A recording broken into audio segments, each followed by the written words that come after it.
As you probably may not know, I'm a very judgmental person, and there are some little insignificant things that make me want to shit in my hands and clap. These things may not make a slight difference in my life whatsoever, and yet they upset me to a large degree. One of these things is milk. I personally hate the taste of milk.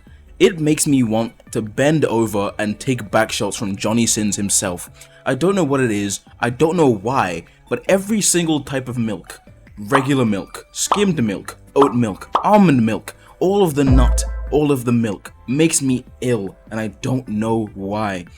Especially when it comes to people who try to drink milk and pretend like drinking milk is normal, because it's not. You can't look at me in the eye and say drinking milk makes sense to you in the head. No, we don't drink milk. You go up to a cow and drink its titty milk. Think about that.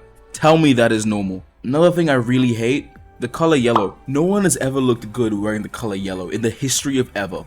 Tell me you've seen one person in like that really shitty yellow t-shirt or that really shitty yellow sundress and say that, oh my god, this looks amazing, I wouldn't rather wear anything else. You look like the Teletubby's son. How does that make sense to you? You look like the inside of Boots' anus. I don't understand the anyone that likes the color yellow, because it just doesn't look good. Why?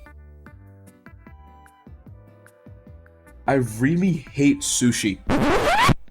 It is rice and raw fish, which is sometimes dipped in soy sauce. Do you guys know what soy sauce is? It is fermented soy that has been sitting in a bucket for God knows how long, and it just tastes like ass. Soy sauce cooked into things, sure, tastes great, but soy sauce when it's like on its own and you're drinking it with the raw... Ew! Don't talk to me about sushi. Especially when you're like, oh, you haven't had good sushi before. Why is the fish raw? Why is the rice wet? Why is there seaweed? I don't like seaweed. More importantly, wasabi. Who decided that wasabi was a good addition to sushi?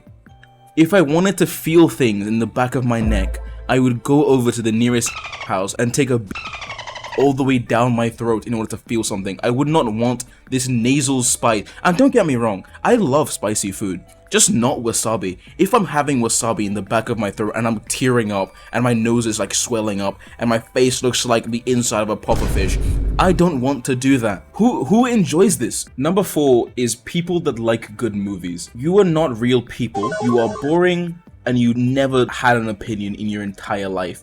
You went to IMDb and scrolled down and found the top 10 best movies of all time and picked one of those and said that's your favorite. I guarantee you 9 times out of 10, the people that say that these so-called good movies do not understand what makes them so good. They haven't a clue about the cinematography, a clue about the soundtrack. They just say it's a good movie because everyone else is a good movie. You never took the time to develop a personality in your entire life. And now you're making up for it by using decent movies. Movies that are like not even that good, being honest, because they're not interesting to watch. So sue me. They are not interesting to watch. And I don't mean like you like these movies, I mean these movies are your favorite movies. If you tell me that The Godfather is your favorite movie, you're not a real human being. You never enjoyed a movie in your life. Going on from movies, number 5, long movie sagas. And I'm not talking like the occasional trilogy. No, I'm talking about the long ass ones with like 5+ movies. I'm talking Harry Potter. I'm talking Star Wars. I'm talking the other one. These movies aren't cool. Maybe like the first movie was good, hence why there's sequels and they built a decent fan base, or they're based off of books and they've got a decent fan base. Star Wars wasn't good. I didn't enjoy it.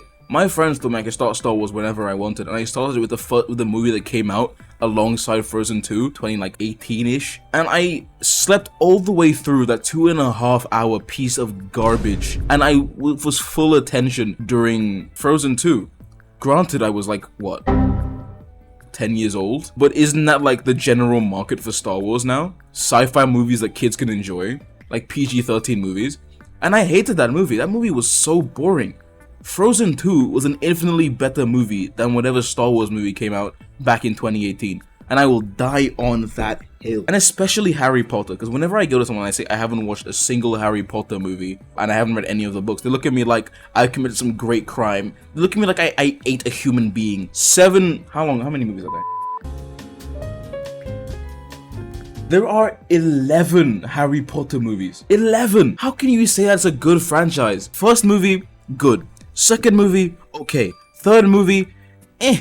And then we quit the series. And the fans of these movies are always so insufferable. Have you ever met a non-insufferable Star Wars or Harry Potter fan? They're all irritating. Now, I spend a lot of my time on Instagram scrolling reels, and one thing that really tickles my nipple is ads that pretend to be regular reels.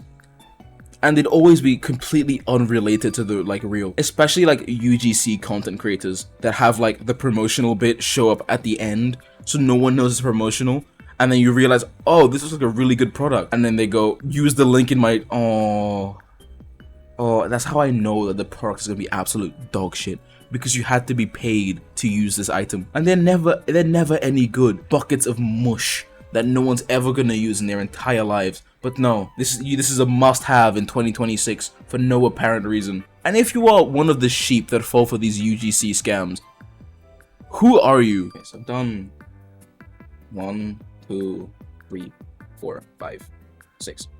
And last but not least, shitty foods that pretend to be unshitty versions of other shitty foods. Specifically the ones that tell you about how many grams of protein there are in the entire meal, when in reality these meals are a lot worse than the alternative that they're trying to be. Like, can you imagine like a protein cheesecake, for example, and it just has all of these really bad additives in them, and you're like, but it has 20 grams of protein. So does a normal cheesecake. Just buy one. Just make one. It's not even that hard to make. It's so cheap and easy to make, but no. I need to buy this 20 grams of protein one because I'm trying to get my gains. No. They're always horrible and cheaply made, and they don't even taste good. That's the worst part. It's just an excuse for them to market bad tasting food that they could not make taste better by slapping protein on it, slapping low sugar, slapping low calorie on it, and it tastes like ass. If I want to be eating shitty food, let me know I'm eating shitty food. I don't know why I've gone on with like the most things that irritate me. Bye. Goodbye. Enjoy.